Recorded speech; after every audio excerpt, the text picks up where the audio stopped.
NASA-ს მავალმა პერსევერანსმა მარსის ეზეროს კრატერში ვიჩ ჰეიზელის ბორცვის მიმდებარედ მტვრის ქარბორბალა დააფიქსირა. ამ დროს აპარატი წითელი პლანეტის ატმოსფეროს აგვირდებოდა, მაგრამ მოულოდნელად რამდენიმე მოძრავი ობიექტი გამოჩნდა, რომლების მტვრის ნაწილაკების მბრუნავი ნაკადები აღმოჩნდა. მსგავსი ფენომენი დედამიწასაც ხვდება.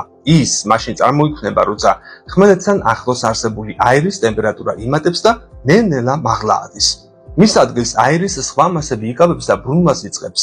სიჩქარე კი უფრო და უფრო იზრდება.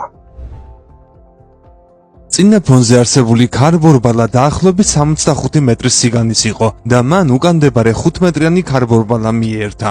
აირის ასეთი ნაკადები მარსის ზედაპირზე გადაადგილდება და გზად ტვერს მაღლა იტაცებს. ეს კი იმ არეალში ხილვადობას ამცირებს. როცა ორი ასეთი სტრუქტურა ერთმანეთს უახლოვდება, ისინი ან ერთიანდება, ან საერთოდ ქრება. ასეთ ნაკადში მტვრის ნაწილაკების მომწყდებისას უკვე მტვრის ქარბორბალა ფორმირდება და დაახლოებით 10 წუთის განმავლობაში ნარჩუნდება. ის მარსის ამედის განსაზღვრაში დიდ როლს ასრულებს. მეცნიერები ამბობენ, რომ მისი შესწავლა წითელი პლანეტის ატმოსფერული პირობების გაგებაში გვეხმარება. მაგალითად, შეგვიძლია დავადგინოთ, როგორია ქარის მიმართულება და სიჩქარე. მტვრის ქარიშხლები მარსზე აქამდეც დაფიქსირებულა, მაგრამ ეს პირველი შემთხვევაა, როცა აპარატმა ორი ასეთი ნაკადის შერწყმა აღბეჭდა.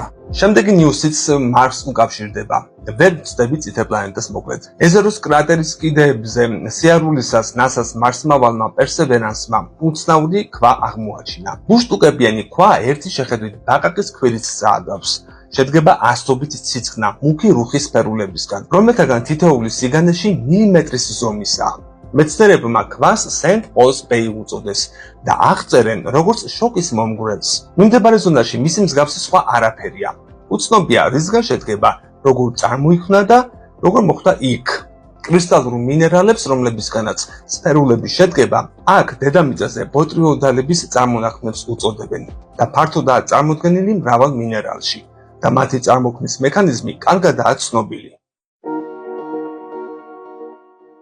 თუმცა, ასეთი ფორმაციის მარსზე გაჩენა შეიძლება ძლიერ განსხვავებული პროცესი იყოს. თანაც თუ გავითვალისწინებთ, რომ სენტ პოლს ბეი ძლიერ განსხვავებული ჩანს დედამიწისეული ბოტრიოდალურ წარმონაქმნებისგან, მაგალითად ყურძნისებრი აქატის და ჰემატიტისგან.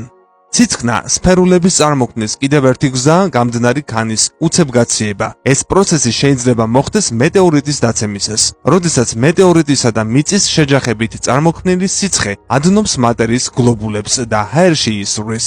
ასევე წარმოიქმნება ვულკანური აქტივობის შედეგად. გამოიწერე კოდის YouTube არხი.